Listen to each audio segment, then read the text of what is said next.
Hello আরমিস, এতক্ষণে নিশ্চয়ই তোমরা সবাই জানা গেছো যে আমাদের শেষরা না মানে থুক্কু মাননীয় হারামজাদা হাইবে কোম্পানি নিশ্চিত করছে যে আমাদের জাতির জামাই তেইয়ং রিলেশনশিপে আছে।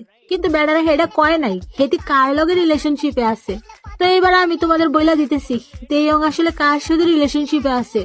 আসলে হইছে কি হারমিস, যাহ লজ্জার ব্যাপার সেপার, তাও কইতেই হইব হেতি না আসলে আমার লগেই রিলেশনশিপে আছে।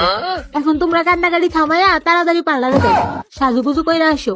এই মাসের 32 তারিখে আমাদের বিয়া, তোমরা সবাই চলে আসবা কেমন? তো মাননীয় হারামজাদা মির্জাফর হাইবি, এবার আপনারই কিছু কই কেমন? শালার বেডা, কয়দিন পর পর নাটক শুরু করো, মামতাবাজি পাইছো? কয়দিন পর পর আমাদের সাতরাজার পিছনে কুত্তার মতো পড়ে থাকো, লজ্জা নাই তোমাদের? তোমাদের এই নাটক তো সস্তা হয়ে গেছে, নতুন কিছু করো। তা বলি, পিছনে যে লাগছো ঠেলায় সামলাইতে পারবা তো? তোমরা যে ভুলবশত বুলফের নামের পিছনে লাগছো, এটা কি তোমরা বুঝতে পারছো?